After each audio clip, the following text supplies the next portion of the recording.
Good day, everyone. And on behalf of the Center for Social Innovation at Trinity Business School, I would like to welcome you all to the last session of this year's Trinity Business Ethics Speaker Series. I am Dr. Tanushree Jain, Assistant Professor of Corporate Governance and Ethics, and your host for today. In today's sessions, we will advance a critical conversation about gender diversity at the top of an organization, specifically women on corporate boards. Now, there's a growing trend around the world supporting legislations for more women on boards. And while this brings attention to the importance of diversity and diversified boards, statistics also paint a rather gloomy picture. That is, women are still underrepresented in most boards and arguably treated differently. There is also a lot of research in corporate governance and also human relations that suggests how women directors are different from a prototypical male director, and that aside from the debate on equality and social justice, having more women on boards does have some positive outcomes on organizational behaviors, among other things. So, for example, firms are found to be more ethical, more pro-environment, and are also better governed when it comes to risk management. We also know that there are several barriers to women making it to the top. And that's why there's an increasing trend of quota laws mandating for more women on boards. Interestingly, despite all of this rich research in the field, we still don't know a lot about women directors' own personal experiences on boards. Do they perceive themselves to be different? Do they perceive themselves to be unique? And how is it that these women directors manage boardroom diversity, manage boardroom dynamics, and in fact, often shape them? Now, to answer these very important questions, I would like to welcome our speaker for the day, Dr. Christine Shropshire. Christy is an associate professor of management and entrepreneurship in the W.P. Carey School of Management and School of Business, at Arizona State University. She's an expert on corporate governance, and her research touches upon several topics within this umbrella, such as board composition, board effectiveness, top management diversity, and the effects of diverse leadership. Christie's work is prolific in the field and has been published amongst the most reputed outlets in academia, including the Academy of Management Journal, the Academy of Management Review, and of course, her work is also featured in the Wall Street Journal, Fortune, Forbes, and the New York Times. Now, before we proceed to the session, just to give you a quick reminder that this session is going to be recorded. There will be a discussion later after Christie's talk. So please feel free to post your questions in the Q&A box and I'll pick them up as we go. And with that, I now invite Christy to kick off today's session. Thank you so much, Dr. Jain, and welcome to everyone joining us this morning. I'm so pleased to be here. I will share my screen to put some slides. Did I see my screen? Yes. All right, fantastic. So I'm going to start a timer as well. What I'm presenting today is a part of a larger project, and it's a qualitative research project that often when I talk through it, it's like a 60 to 90 minute presentation. Because in qualitative research, it's very dependent on the text and the quotes that we're presenting. So I will try to go through this as quickly as possible, but I want to kind of hit some of the high notes of the particular project and then give time at the end for discussion if there are pieces of it that you'd like to explore further. So overall today, I'm going to talk about board gender diversity, specifically focused on the experience of women directors. So a little bit about what we know and what we don't. As Dr. Jain mentioned, there's some meta-analytical findings that show kind of a weak but positive effect that female board representation has to accounting performance, different financial performance outcomes, and to social performance. But as you might expect, that it's pretty weak because that's a fairly distal relationship. But we do know from some other research that women and directors of color who kind of play up their similarity to the majority board members are more likely to be seen in the eyes of those majority board members as recategorized into the in group and to receive more prestigious committee roles. We also know that, like the quotas that Dr. Jain mentioned, that increasing pressure from institutional investors and from the institutional environment more broadly is working. We see, the demographics shifting slowly, but they are shifting. And yet a lot of these women are reporting their experiences kind of being treated more like tokens rather than the trailblazers perhaps that they are. So some research that has taken more of a survey approach has helped us identify some of the obstacles that these women directors face. So the consequences that women have reported when they violate board norms. So a boardroom has very strong norms and certain behaviors that are expected. And so prior research has found that women face particularly strong consequences in the form of social distancing, so being left out when they violate any of those norms.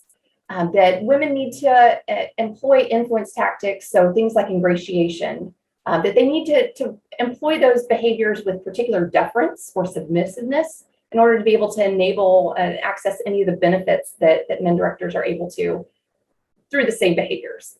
And part of this, and we think part of the explanation for most of these obstacles, is that women really have a limited access to mentorship when they join boards, to learning what those norms are, learning how to behave, what's okay.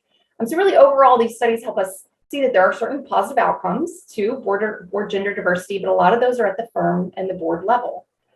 Because also women are sanctioned for violating board norms, being too different from their male counterparts, and for complying with the board norms, acting too similarly to their male counterparts. So what we don't know, really we don't have the firsthand experiences of women serving on boards in our literature, in the academic literature. We really need a deeper understanding of the psychological experience that women directors could share related to their similarity and differentiation in order to understand their behaviors and board roles. So our big kind of umbrella research question for this project is, how do women experience the role of being a corporate director? How do their perceptions shape the way they behave, and what broader impact do those perceptions and their behaviors have? So there are kind of two big projects that have currently come out of this qualitative approach. The first that asks, how do women's perceived similarity to and differentiation from their peers shape how they enact board roles? And then secondly, how do women respond to the barriers they perceive to being influential in the boardroom, and what impact does that have on the broader corporate board dynamic? So today I'll talk through the first of those. We're really focused on the psychological experiences that shape how women enact the board role. And that second paper is more kind of at the board level and explores their experiences and their perceived impact on board dynamics. So this project I'll be talking through today is co-authored with Christy Rogers at Marquette University and Suzanne Peterson, also here at ASU, but in the Thunderbird School. And we titled this "Walking the Tightrope of Optimal Distinctiveness as a Woman in the Boardroom." So I'll briefly go over our approach, the mythological approach to this study. We started with a focus group of 10 women directors that are part of a local chapter for a professional organization for women corporate directors. And the themes from that initial discussion really shaped how we built our interview protocol. What we heard from these women that all serve on at least one publicly traded board, their desire to add value, to learn, to how to choose the right boards to join, how to remain relevant, especially a lot of these women as they approach retirement from their executive careers, a desire to remain relevant and to do so through board service. A lesser interest in status and a broad frustration with the slow progress toward a greater female board representation. And they also reported very different interactions that they have with other women on their boards compared to their male counterparts. So from that focus group, that shaped our initial interview protocol. From that, we conducted semi-structured 49 one-on-one interviews by phone that averaged 50 minutes in length. They were recorded, they were transcribed, and from that, we organized the data and pursued qualitative data analysis using specialized software. So all of these women that we interviewed, they currently serve on at least one US-based publicly traded board. Collectively, they represent 835 years of board service across 126 unique firms. In the sample, our average age was 61 years old, average tenure was 6 years, but a number of outliers, some real long tenured folks. So the median there was 4 years. And the average number of boards that these women served on was just under 2, so 1.9. So out of this qualitative data analysis, we went through, we assigned pseudonyms so that the quotes that I present today are all, they are true quotes from our research, but they are under pseudonyms. The reason we did it this way, we took this more inductive, qualitative approach, again, because that the firsthand experiences women are missing, but also because there's these very inherently social processes that are going on in the board context. And so we wanted to be able to capture the social process, to capture the importance of that context.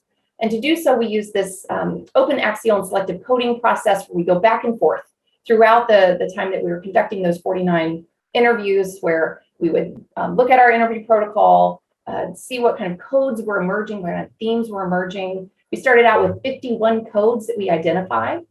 So as an example, I put up here a quote from a woman director that shared, "The CEO told me one-on-one, he says, 'You are now to me the most valuable board member on my board.'" And so we initially coded that as, an endorsement from the CEO. This became a broader code that was endorsement by a CEO, by a board chair, or by experienced other directors on the board. And that broke down into first order codes that were things like endorsement from the CEO and a license to differentiate. And that built into these second order themes around social validation. So a couple of excerpts from our interview protocol before I get into our conceptual model for today. We started out the interviews talking about, let me learn about your career, share a bit about your background, your professional roles, how you got your first board appointment. When we talked about their board service, we had a number of questions about enacting the director role, what is life like in the boardroom, and then a section on managing identities. What do you think of the idea that being a woman is something you need to, quote, manage as a director? Have you served on boards with other women? And if so, did you see women enacting that role differently than their male counterparts? And do your interactions with the other women directors differ? So during the process, we would also add questions as things became particularly salient or were raised again and again. For example, we added, "Can you tell me about a specific time when you felt you significantly added value to a board discussion or changed a conversation in an important way? And in what ways do you feel most similar to or differ the most from your peer directors?" So it's that last question that a lot of the insights were raised today, because we saw that what I'm sharing today, so we saw a real contrast in how these women made sense of being a director. So kind of two extremes here. A quote from Sally who shared, "I've had 40 years of a successful career. I built a brand, a reputation. I feel people know me in the profession, and I am also at the point in life where I feel I can be more myself than I could in the past."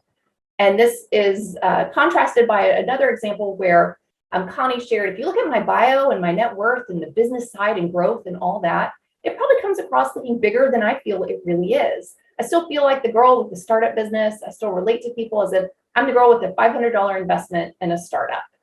So when we were building our theoretical model, what really jumped out to us initially were very consistent, perhaps depressing, but very consistent feedback and responses that women were sharing this perceived discounting. So a number of comments that were shared that were just things that would never be said to a man in a boardroom. So women shared things like Sharon said in a board meeting, a man told her, "You smell nice and you look so pretty today." Lucy shared that when the audit chair found that a woman that she would be joining his audit committee, that he used a 4-letter word to describe the fact it would be over his dead body they would have a woman on his audit committee. And it actually got flowers from the CEO because he was so embarrassed by the exchange between the two of us. So really two things, right? One, this outrage that the audit chair was, going to have a woman on his committee, and then that the CEO sent flowers. A lot of these quotes were often accompanied by feelings of self-doubt or being an imposter, things that prompted responses to engage and to behave in ways that they felt were like the majority male director. And in a bigger picture, sharing this kind of careful calculation, this cognitive processing of the imbalance between being similar enough, but also being distinctive enough that manifested in their board behaviors. For example, this quote at the top, "the careful calculation," came from a participant who used that language. She described this careful calculation, noting that if women say nothing at all, they're criticized for not adding value, but if they do, when they speak, their comments are scrutinized more than comments from their male counterparts. So these quotes up here that really kind of displayed the experiences that women shared about having to carefully calculate that balance, manage that tension between acting enough like everyone else and then trying to find a path to making unique contributions. So through these initial exchanges, we found ourselves returning again and again to a common theory in academic research that's often used at the macro level and looking at how firms fit into categories, how firms are able to differentiate from other organizations.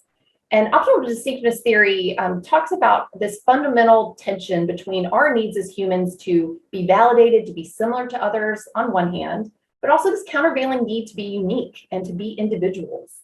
So some recent research that has called it, identified this as a central identity motive, a need to strike a balance between seeing oneself as similar to and different from others. And there's a book, Brene Brown's most recent book that I've been listening to the last few weeks, talks about comparison as wanting to fit in and stand out. And so we heard this as being particularly salient in the board context because we know, women are often numbers 1 or 2 in a group of 9 or 10, or today, more frequently, maybe we see 2 or 3 women directors, but that's in a group of perhaps 12 or 13.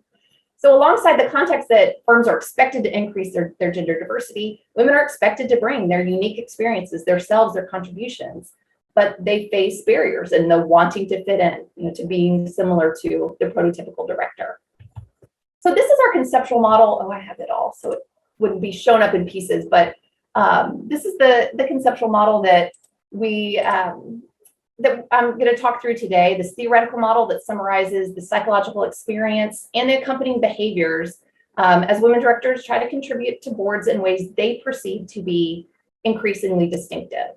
So the figure reflects what we heard, that women directors internalize these signals of dissimilarity, this perceived discounting from peer directors, an experience that's characterized by feelings of self-doubt, questioning their capabilities, or feeling like an imposter. So let me walk through on the far left, that perceived discounting, the type of experience and behaviors that we saw result. So first, in terms of those similarity behaviors, Beverly shared, what I'm doing is it's your best imitation of a man. It's what we all try to do in the boardroom. Lauren shared before she goes to a board meeting, she'll talk to her son and say, give me a 5-minute update on what's going on with the teams, blah, blah, blah. So when we're at dinner, I have something to talk about with the guys on the board. And Valerie said, I never, ever, ever check a suitcase because men don't. Even if you're not traveling with men, you just don't do that. So these similarity behaviors that women shared were trying to get them closer to, and I'll show the conceptual model here again, trying to get them to move beyond that psychological experience of feeling like low similarity and low distinctiveness. And the behaviors that they reported were meant to get them in ways that they saw becoming more similar, right? So at the core, trying to enact these core board functions in ways that allowed them to look more like a prototypical director. So serving as a CEO advisor, kind of the classic governance roles of being a monitor, being an advisor. Jennifer said, I made a determination. I wanted to be able to contribute. I could contribute more from the perspective of capability, the strength, the financial acumen that I had. So maybe from a female or minority perspective, I'd be able to make a difference in some way. Or on the board monitoring side, Beverly said, I found if I can't say something in a way I know will be well received, I won't say it. I may choose to say it later on, or I'll write it down and think of another way to say it. Or I might take the CEO out of the room and say, I wanted to say this, but I was afraid it would put so-and-so in an awkward position. So here's what I think. And so from this, we see that women were sharing, they felt safer enacting monitoring behaviors outside of the boardroom, but in ways that would impact the leader, the CEO, the board chair, but not be observable to or open to scrutiny from peer directors.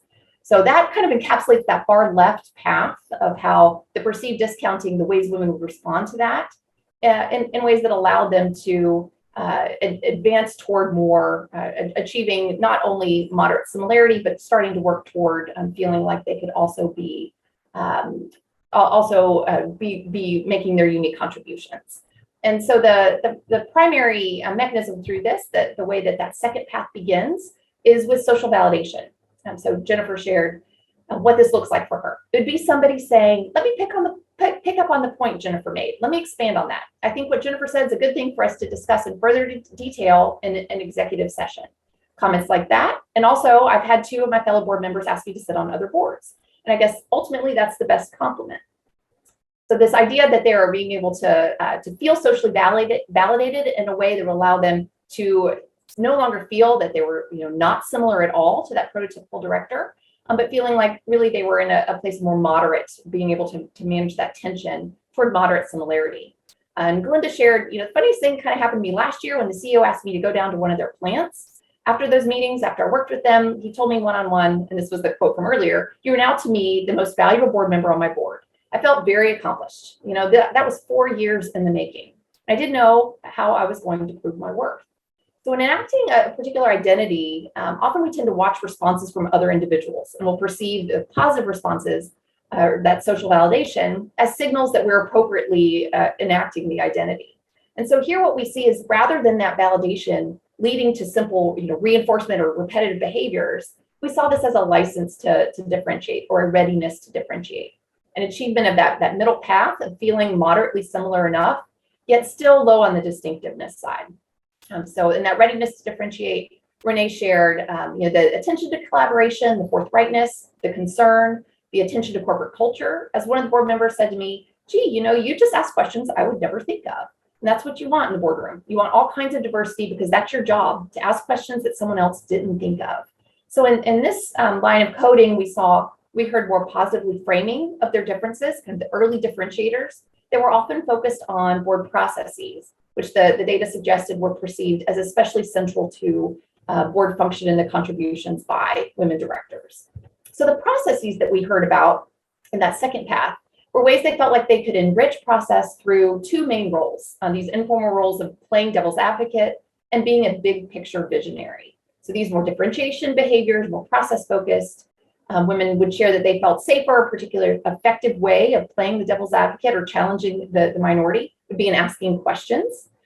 So Sherry said, I think women many times are just more thoughtful about how they might say something and raise a subject, playing devil's advocate. Let's look at it from a different perspective. Let's challenge ourselves. Let's make sure it's the right thing. Having been there for 13 years, I've been there for times we haven't done that well. I've learned we really need to. Probably tend to be the one that does that sometimes. I'll say, let's approach it or look at it from a different perspective and make sure it's still the right thing to do. And so a lot of this came through with women sharing that they were kind of playing the role of being the one that would convey challenging communications, or being the one that would ask the tougher questions. And on the big picture visionary side, Jean shared, I've looked to on boards typically for the ability I have to summarize an issue to its core. So a lot of times they say, okay, it's time to hear from Jean. And then I just sort of listen to all this and pull it all together and say, okay, here is the issue with which we need to deal. So that's certainly one role that I have. So women would share that, in enriching board processes, they would refocus or help synthesize the conversations. And so that's this middle path here, where social validation led to a sense of more moderate similarity in ways that prompted certain differentiation behaviors, feeling like they could not just enact board functions, but also act in ways that would help to contribute to an enriched board process. So then the final path that I'll go over as quickly as I can here, that achievement of moderate similarity and moderate distinctiveness. Brenda shared, I learned my voice as a female is just as important as any other voice around the table. I learned no one has any more power than I do around that table. And I learned if you raise your hand and say that you will do something and then you will do it really well, you can end up controlling the room. So this is where we see the perceived credibility through mechanisms like recognizing they have salient experience or validated legitimacy that allow them to play this final informal board role around inducing board change. So as an agent of strategic change or as an agent of social change. So these are some of the change behaviors that exist in that final third path. Karen shared, in most of the boards I've been on, although subsequently it's changed, usually I'm the only woman. And so I find some of the questions I ask are different. I think I'm adding value because I have a different perspective just from my personal experience and just being a woman. I might ask more about strategy because I have some strategy background, or I might ask more about culture and human capital that questions that men don't usually ask. And then in the second role, some of the examples pertain to issues around corporate social responsibility, equity, fairness to employees, or supporting gender diversity issues at the board level and at all managerial levels. So to some, raising or commenting on issues related to diversity and gender really epitomize the role of being a female director and feeling like that's how they could potentially nudge the system to be more inclusive. But only after, really progressing through smaller scale contributions of enacting board roles and enriching board processes. So Dorothy said, I think as a female in the boardroom, it's incumbent upon me to ensure any culture in the company is hospitable to women. For example, something concrete that I have the ability to do is look at compensation and ensure that females are not getting paid less than males. To ask the company to focus on that, make sure there's equal pay for equal work. I'm not sure that male directors would necessarily focus on that. I would hope that they would. And the same goes for diversity more broadly.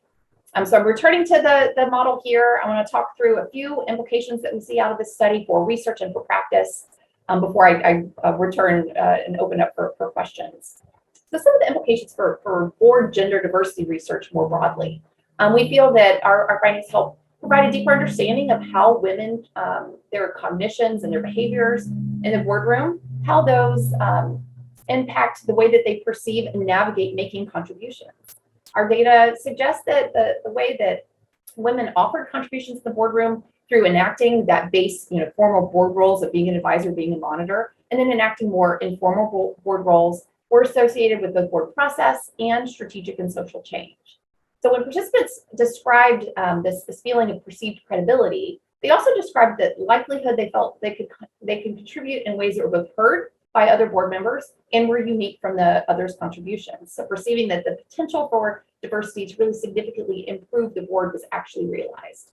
So in next steps and future directions, this has led us to that second project where we examine how women navigate the social dynamics in the board environment, what are the strategies that they utilize, and what's the perceived impact that has on the broader board dynamic. Then on the identity and optimal distinctiveness side, this is really an ongoing challenge that outsiders face in managing that ongoing tension. And what we find is that validation is really localized. Each new context is a different test. Women would report, a lot of these women served on 3, 4, 5 boards, and their experiences were different. It's not that being a woman on a board looks like X. The way that they were able to manage those tensions was really based on validation at the local level, at the focal board. And the elaboration of optimal distinctiveness, what we hope we're adding here, is really more of an exploration into that central identity motive among women directors, or among those who perceive an important and salient difference between themselves and the group at large, the group majority. And then in the face of those signals of discounting, that perceived discounting, many women perceived low levels of both integration and distinctiveness. And that seemed to initiate the process similar to what some research has called earning idiosyncrasy credits, prioritizing the similarity piece of the imbalance first. So finally, some implications for practice. We feel like for boards, it would be helpful for them to recognize the important part that validation plays in the director experience, especially validation from CEOs, being called out publicly by the board chair and other influential peers on the board, that social validation really made a big difference. So boards could consider socialization practices and helping to clarify the formality and the informality around board roles, and perhaps to consider implementing formal director evaluations, not to routinize feedback, but not just to routinize feedback, but also to kind of open everyone's eyes about the ways that these different roles are enacted and the things that we're asking for, especially minority directors to fulfill on the board. And then for women themselves, to pay special attention to the relative expertise and how they can transfer legitimacy from their career, and hopefully help them cognitively reframe their standing on the board, so that they feel like they're able to achieve this moderate similarity and moderate positive distinctiveness, so that they can really fulfill their contributions, that we're able to achieve all that we hope, the objectives underlying our goals for board gender diversity. So with that, I'll turn it back to Dr. Jane and open up for any questions. Fantastic. Thank you so much, Christine. There's a lot here to unpack. And I would say when I was listening to you talk, there are so many questions that I have that I would love to continue the conversation on. And then after some time, we'll pick up on the audience questions. So let me just begin with some that come to mind. So when you talk about this idea of women wanting to fit in and at the same time wanting to appear different, to my mind, I would think perhaps any new entrant to the board, even if it were a male, they would probably go through the same kind of tension. So I am a new entrant into a board. I might, have to prove myself as being a valuable member of this new team. And so I have something to prove, but at the same time, I need to fit into the old boys club that's already there. So how do you think that the women experiences would be different in that case? So that's a great question, because that's that's in our implications section of the paper, that we want to be able to identify here again, where are the similarities and differences between, to what extent is this unique to gender, and in what ways can our findings also generalize to other types of differences. And some of the women that we interviewed, this really raised a lot of questions around intersectionality and the multiple identities that an individual brings to the boardroom. So before I get into maybe how this plays out with other aspects of being a minority, one of the quotes that jumps to mind is a woman talking about how she feels like she had to be an effective executive first before she could be an effective woman executive, or she had to be an effective director first before she could before she could really be an effective woman director. And I think in that way, we'll see more generalizability to other types of diversity, because both for women and for directors of color, they face a lot of the same barriers in being able to achieve similarity enough to that prototype, which is an older white man on most of these boards, and to be able to achieve enough similarity that they feel like they can then bring their unique experiences. So where I think we might see more, I think there's more generalizability on kind of the front end of the model, but the hope is that there's less generalizability, that there is much more to learn and more to be gained on the back end, on those contributions, because that's the piece that we haven't yet been able to really tap into. Given that we hear from women, they feel somewhat limited in how they can make contributions. So they have to go through all of these steps before they're able to. That means that we're only seeing limited contributions in their uniqueness. And so as we broaden our lens to more types of diversity and thinking about how directors manage intersectionality within their identities in the boardroom, what we would hope to see is much broader. We've characterized those strategic change agent and social change agent, that we would see that actually becomes a much broader set of outcomes, that it doesn't simply play up in the coding scheme to those particular themes. There are a number of other themes that would emerge around how minority directors might make an impact and be able to make unique contributions in the boardroom. Right. That's a great point. And kind of following up that conversation. So when there are these, the pressure that female board members might face. And it's very interesting because one, you have the pressure to actually get into the boardroom, which is extremely difficult to accomplish, being a woman in this all boys club and the huge population of male directors. And then the additional pressure to prove yourself within that boardroom.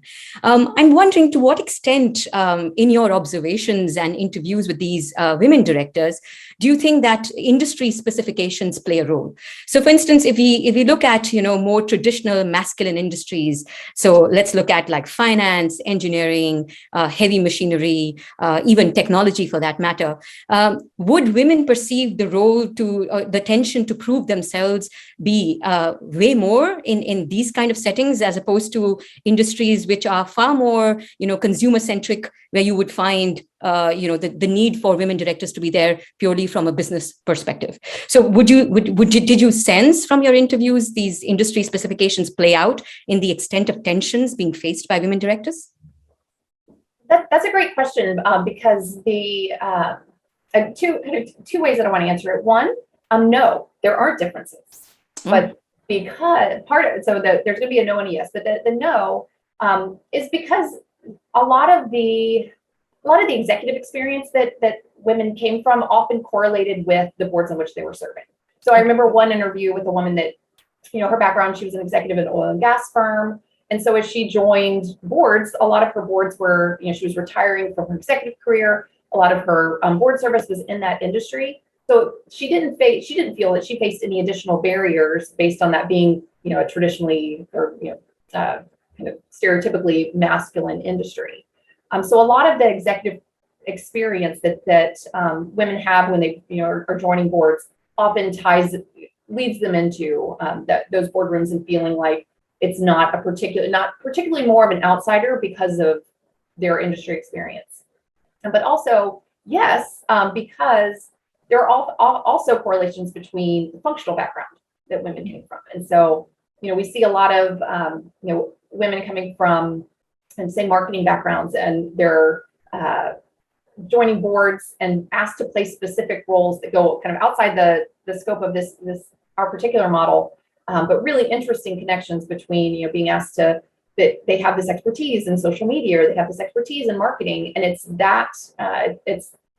those sources of legitimacy that allow them to be able to overcome some of the barriers that they might face otherwise. So say, it's both no and yes, because it's true there are, there's higher representation of women in certain industries, on boards of certain industries than others. But in general, we see those numbers moving up. So I think that we'll see less of this kind of shared experience of being an outsider. There's some women that are able to navigate those barriers because of the particular executive experience they bring, the particular functional experience they bring, their own kind of those idiosyncrasy credits where they feel like, all right, this is my area of expertise. And, there were several stories that women shared about, there's a question about taking taking the firm, moving the firm more toward social media. And a woman shared a story of a man saying like, oh, my grandson showed me how to use Facebook. And she's like, okay, we're going to go broader than this. She's like, this is my career. Like I have been managing my company's social media exposure for a decade, and bringing that expertise is really ways that a number of these women were able to find that, to be able to mitigate the perceived discounting in ways that allowed them to access unique contributions more directly. Mm-hmm. Okay, fantastic. All right. So another question that leads directly from one of the points that was raised in your presentation, you mentioned something like there are still limited mentorship opportunities available to women. Interestingly, in one of my research on women on boards, and I was talking to women directors, but in different part of the world, what I heard from one of them was that we think that we are over mentored but under sponsored. So it was there are loads of men over there who would help you and mentor you on how to gain more confidence and be your own person and reflect your own individual voice and so on and so forth. But when it comes to actually sponsoring a person to become to be a part of, let's say, lead a committee on the board, there would not be many such sponsorship opportunities, but enough mentorship. So the question then becomes that there are loads of training programs, but not enough opportunities available, and not enough, so support in that sense. So, did the women in your particular sample, when you were interviewing them, did they perceive? Are there any particular recommendations that they gave that are necessary to break the ceiling? How do you get sponsored? That's a great point. The mentorship label came directly from the study that I cited, which is over a decade old. I think you're right that we've moved our conversation more toward recognizing the tension between access to mentorship versus sponsorship. But this was a section of the interviews that honestly were a little depressing, right? Because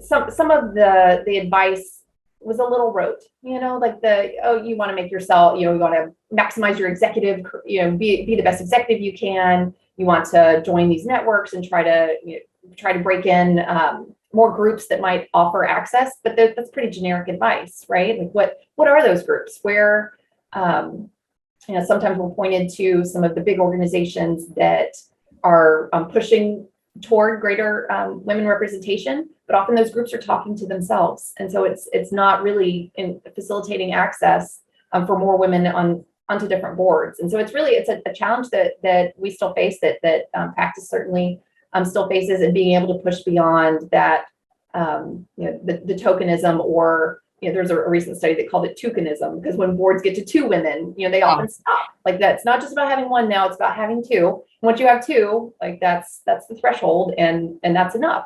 And so that, as looking at the number side, I think is the part that's tough to crack, because as long as we still have boards feeling like we've checked that box and are as a group aren't really embracing the rationale, the objective, the reason why it's so valuable to have greater diversity on boards, that's where the needle will continue, I think, to be tough to move. But the women shared, small things that you do to build your network, to maintain your network, to try to to stay in contact with folks. A lot of it is pure networking, right? To stay in contact with folks that know you, know your experience, know your strengths, so that you're top of mind when they're talking to others. Because a lot of it, you said good old boys club a couple times.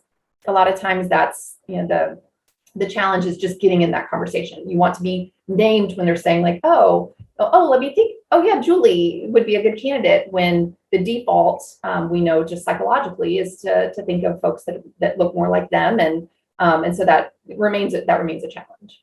Right. And I think that's a great point to kind of move into some of the audience questions, which kind of picks up on exactly the numbers point that you raised about, having one person and being the only woman on board as opposed to having others on board. So yeah, this really great question. It says, were you able to distinguish differences between the responses from women who are on boards that had a critical mass?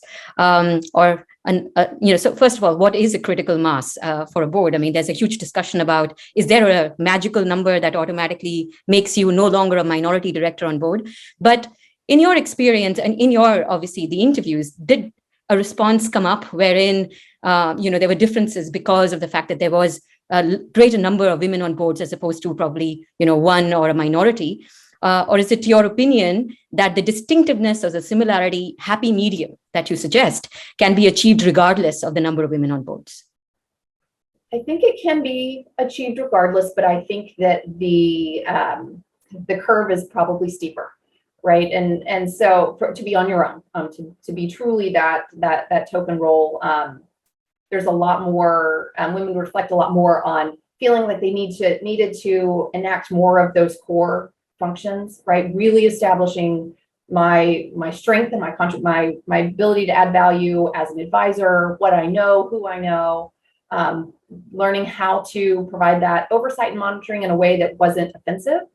But also on the flip, so yes, I think that, so critical mass in the academic sense is usually defined as 3 or more women, or a third in different studies.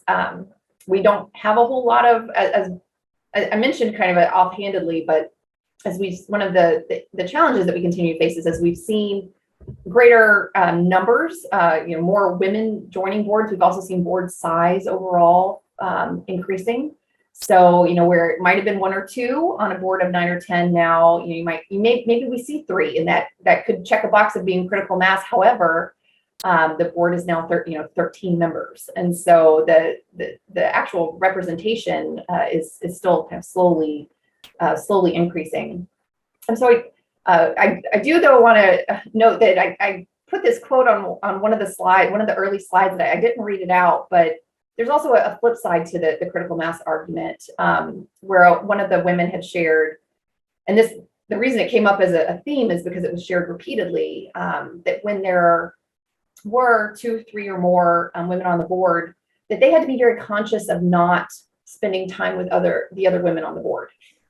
The story that led to the quote that's on one of the, I think the quote was, inevitably, if I'm talking to another woman, a man will come up and accuse us of plotting in a joking way, but they'll come up and say like, oh, what are you two ladies plotting over here? In a way that's, it's derogatory. And that the women shared that they'd be very conscious of where they sat at the board dinner, where they sat, excuse me, in the board meeting, so that they were seen separate from that category of being the women on the board.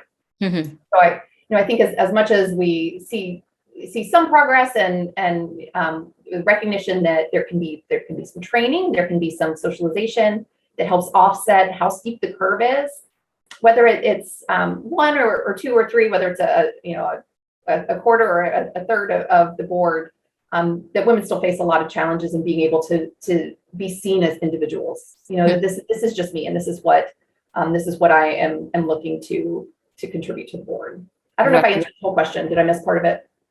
No, I think that you answered that question, but there's another question from the audience saying, again, have you seen a difference in boards where the CEO might be a female as opposed to a male? So do you think that female boards experience the board experience differently? Should it be chaired, for instance, by a female as opposed to a male? We only had I think one interview with a woman who served on a board where the firm had a female CEO, and then there was 1 or 2 where they had a female board chair. And those some of the experiences, the ways that we might be able to pull out that those experiences were different. There's super small numbers here, right? So this is where it's harder in the qualitative analysis, we're looking for enough consistency in the themes that we can say this really is a commonly shared experience. And so when we have the one-off or the two-off, that's not something that's going to make the final model, because we don't know that it's generalizable enough to say that this is a shared experience. But I do think that there's something, that question is absolutely onto something, that some of that, especially when you think about the way that our model features that social validation piece, that's such an important part to any individual, being able to feel like, all right, I'm validated enough, that I'm legitimate enough that I can add my own voice here. And a lot of that legitimacy and that validation seemed to be facilitated in the cases where there were and maybe not even board chair or a female CEO, but high status, long-standing female board members who felt like they were, and also those women that we talked to often felt like they were playing that role as a mentor, as a sponsor to other women, that they wanted to make sure that the boards on which they served were making this as easy as possible for the newer board members to feel welcome, to feel like their contributions were valued, and really to try to pull those out as soon as possible.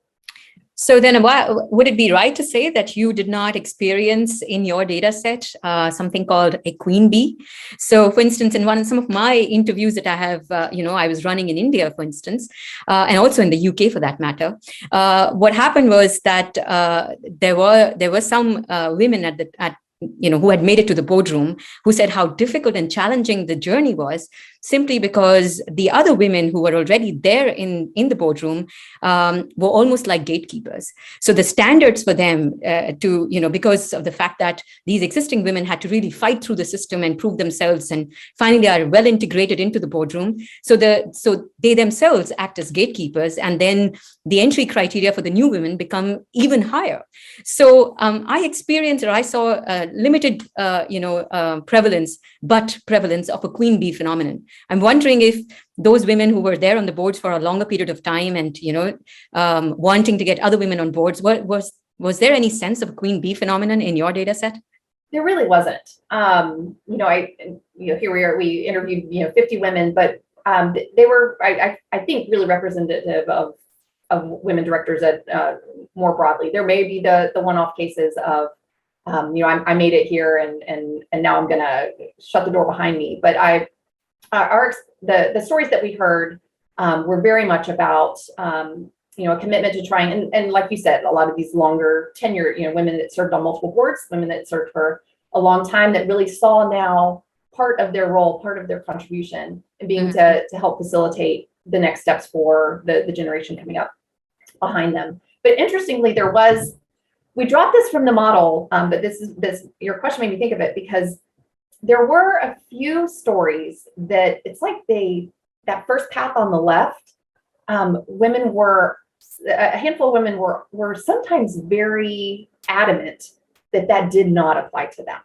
That they did not need the validation, that they didn't need to, in no way were they an outsider. They knew from day one that the CEO had picked them for this reason, and it had nothing to do with being a woman. And so the idea, that question that I shared about, what do you think of the idea that being a woman is something you need to quote manage in the boardroom? We had a handful of responses that were I don't want to say offended by the question, but very very adamant that absolutely not. I'm a director and I've been a successful executive, and none of that has anything to do with being a woman. And versus the women who talked about, in response to that question, some of the challenges that they faced and how they felt like they had overcome it, that those were more likely to then really espouse the strong commitment to going, being a shepherd to future generations. Right. And another very interesting question here is that we've seen from your interviews and that women had to change some of their behaviors to kind of act like the men, and sometimes behave like, why they are there in the first place and so on. So treading these two different roles simultaneously. Would the men change their behavior? Did they notice a change in men becoming more polite and avoiding certain kind of jokes? I know that in my interviews we had the men, for example, I interviewed some of the male directors, and they said, oh, we had to be very careful that there are now women in the board, so we can't really make certain kind of jokes, more like a locker room talk, for example. So did you kind of experience or did the women say something of that sort in your interviews? Absolutely. And you're previewing the second. So I mentioned, this is out of this large amount of interview data, just hours and hours of data. What we pulled out so far are these two different stories. One that's very focused on the individual and what I shared today, women sharing their experiences, what the path, their psychological experience, the path they felt like they had to travel in order to manage that tension between I fit in and yet I stand out. But the second piece, which is 100% independent in the quotes, none of the quotes overlap between the two studies. But the second study is about that, the barriers that women see, things like the context and it being a locker room and certain behaviors being acceptable. A lot of those pieces are part of that second study. So what are the barriers that women see in the context itself? So not necessarily tied to specific men, but what exists kind of by the norms and the context that exists in boardrooms.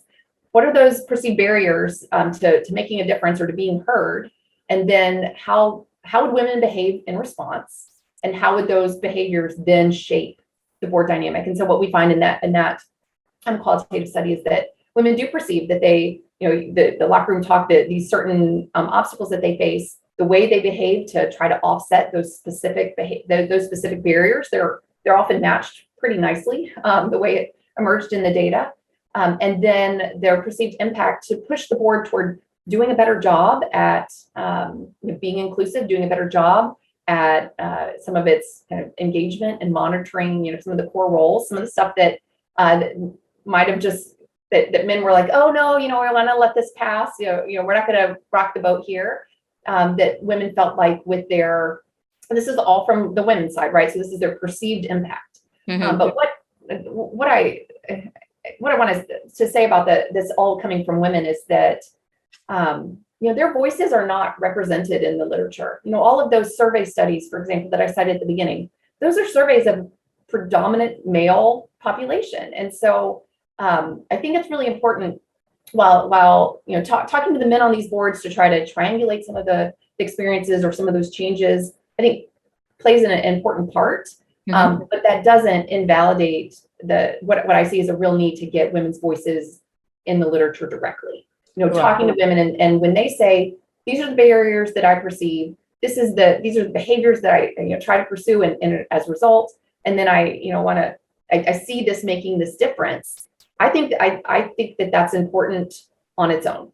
Whether men would chime in and say, you're right, that when women behaved that way, I saw that it made this difference, I think is less important. I think if women feel like these are the barriers, these are the behaviors, this is the difference it makes to the board dynamic as I experience it, that's an important contribution on its own.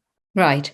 And I think what you've done so far is raise a very important question, which is, or a point, which is that you're absolutely right that majority of the research here happens to be by using large scale empirical databases. So we are quite disconnected as researchers from the boardroom while we are researching the boardroom, right? But one of the main problems here is the access. So how do you get access to C-suite and these board of directors, knowing that they have very limited time and so on and so forth? And it seems to me that through those 50 odd interviews that you've done, you got some really amazing access to this exclusive group of individuals. So what I want to know is, number one, I'm sure there are people who have joined us who are also researchers and want to access the C-suite. So are there any recommendations on how did you manage the access? What are some of the things that people should keep in mind in order to actually get to the data and listen to the female directors, all male directors that are actually there? And secondly, in speaking to these people, do you sense is there a sense in the industry? Is there an appetite in the industry to actually engage with academic research on things like that? I would say to the last question, I felt we were very positively received. But some of that is also, framed within this group wanting to make a difference, right? A lot of the women that we talked to, they took that stance of, I see that as part of my responsibility. I've made it here. I want to help other women. I want to help boards become more diverse. And so part of that, obviously led into the willingness to talk and I'm hoping to make a difference. But in terms of the access, the way that we access this population, we started with the local chapter of our, there are a number of different organizations that support women corporate directors. And so we started with the local Phoenix area chapter, which has a great group of women who serve on a lot of fantastic boards. And they allowed us to come to the meeting and have, the set of so many minutes at the end of their meeting where we gave a brief pitch about what we were interested in and our interest in learning their experiences so that we could take it to a broader set. And so, sitting at that table with those 10 women helped us not only understand their experiences and the types of, the types of desires and objectives that they had in serving on boards, but also help us refine how to approach other women directors, because once we understood what they were hoping to achieve and what were top of mind issues for them, that crafted the way that we approached other groups, right? And so, and we also had help. The 10 women that participated in that focus group, we did some snowball sampling where we asked them to share the opportunity. We put an ad in a national organization, actually it's international organization, but we were asking for purposes of this study to focus on US based boards, just so we could kind of have our hands around a specific context. And so we were able to put an ad in their monthly newsletters, telling about our study and what we hope to achieve and framing it in ways that use the language from the focus group, right? So that we hope to get, and so that also could have, that could have led to some bias in our sample, right? Because these are women that are willing to, that say, hey, like, yes, I want to be part of this study. I want to share the things that I've experienced in a way that perhaps will help other women. And so that, we may have eliminated any potential queen bees from our sample with that approach. But that being said, the folks that we talked to were very enthusiastic, like, as you said, really busy people who were willing to give, sometimes we can only get 30 minutes, especially, when we're going through their EAs and, the executive assistant would be like, I can give you 30 minutes on this date and at this exact time. And doing it by phone made that easier too, because whatever time we could get, we jump on, record the interview. And we had a number of women that, allowed us to go past the scheduled time, or we would get to the end of the time that they had available and they would offer, additional time or, additional to schedule again to talk. But this was not a situation where we had we had no committed, consulting or other reciprocal, benefits that we offered. It really was in the interest of science, and we found that women to be very, very helpful and willing to talk to us. Wow, fabulous. Well, great. Thank you so much, Christine, for that, very, very informative and interesting study. I think we all learned a lot about not just how to access boards, but also what kind of questions to ask and what really goes on from the perspective of women on those boards. I suppose we'll have to call you back for the third season of Business Ethics Speaker Series to get a hold of that second study and what's going on over there. But for now, I would like to, thank you very much for your time. Before we end today's session, of course, I'd like to pass it back to my colleague Maximilian, and who's going to, a vote of thanks and, of course, ending this season's Business Ethics Speaker Series. Yeah, thanks a lot, Tanushree, and thanks, Christine, for really interesting insights. It's a great study. I do qualitative research myself as well, and I think it's great how you showed how the process works, the depth of the quote. So I really, really enjoyed that. So it's a really rigorous process that you're engaging here. So great stuff.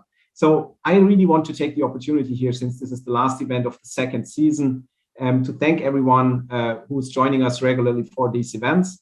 And to close, we actually have put together a best of trailer, if you like, a short video clip sort of summarizing what has happened so far with the series.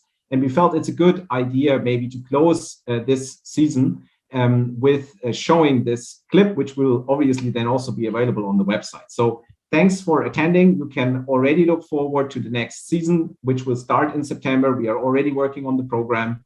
So we keep the conversation going, and we hope to see a lot of you back there again. So thanks a lot, and let's roll the clip and then have a good evening. Thank you very much for attending. And here we go.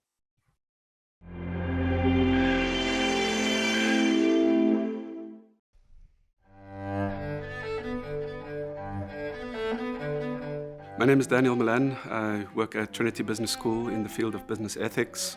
Well, the idea originated at a time when Trinity Business School had invested in 3 full-time faculty members focusing on business ethics. And in our discussions, we were trying to think of ways in which we can engage within the school, but also explore ways of getting the discussions and the message about business ethics out to a broader audience. So the Trinity Center for Social Innovation is a research center at Trinity Business School, and it's focused basically its activities in 3 areas. So we do research, teaching, and engagement. We created this business ethics speaker series to foster a global dialogue and a global conversation about the pressing issues we face. Well, I think people are naturally curious about a lot of these questions, and intellectuals in the academy tend to not have that kind of public-facing time. So this is a real opportunity to try to bring some of the biggest names in business ethics, but also rising stars and genuine newcomers, and to try to put them in a position to give their message to the public. There's a debate now, about what is capitalism? What's the ethics of capitalism? Has capitalism caused inequality and damage to the environment, etc.? Well, I think the very first highlight was our inaugural event with Ed Freeman, who is one of the big figures in the world of business ethics, the founder of stakeholder theory. And it was great to have him talk about his new book and engage with the audience. I also really liked Nancy Bokken and her talk about the circular economy and business models, 2 key research areas at the moment. How can you make slow consumption an integral part of the business model? And that sounds counterintuitive, but there are companies who do that, like a premium model, like something that lasts forever with a forever warranty on it. Business schools need to reimagine their purpose or their role in a post-COVID world and become stewards of a more inclusive economy. We're in the middle of a climate emergency, so time is of the essence. So we need to do on a fundamental level is help promote the thought leadership, not just from Trinity College Dublin, but from the global environment. And that's what this seminar series is all about, and it's great to see. I think a real community has developed as a result of the speaker series. We've had more than 1,000 people who have attended the live online events. We've had more than 1,500 people watching the recordings afterwards.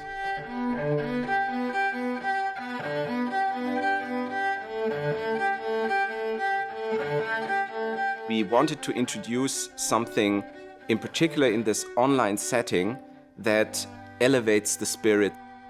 Patrick Dexter provided music for us, the cello pieces that really resonated with a lot of people. We got a lot of messages afterwards how great it was. Well, so there was a great talk by Taewon Kim. He talked about the ethics of artificial intelligence. And you can imagine that there's a lot of really interesting questions that come out of that. A lot of decisions get made about us in our daily lives, about whether we're going to be hired or whether we should come up for parole. And these decisions are being made more and more by algorithms. Julie Batilana's talk from Harvard University, she gave a talk in particular about the issue of power and how power is something that is not only sort of a negative concept, but actually can be harnessed by everybody to make societal change happen. If you have any power, then your duty is to go and empower somebody else. So if you ask me about the ideal situation, it would be a situation in which we're using the power we have to empower people to go and do what they have to do if we believe that this thing they're about to do is going to create value for many more people. And by value, I mean not only financial, but also obviously social and environmental value. It's a special pleasure to be hosted by Trinity. Trinity has become a center of excellence in this area, and I really applaud what you have done. The feedback that we've been getting from many people as well is this has become acknowledged in different parts of the world as an important event in the world of business ethics, and we're looking forward to expanding it. So you can be excited, as I am, about the next iteration of the series, and we really look forward to the next round.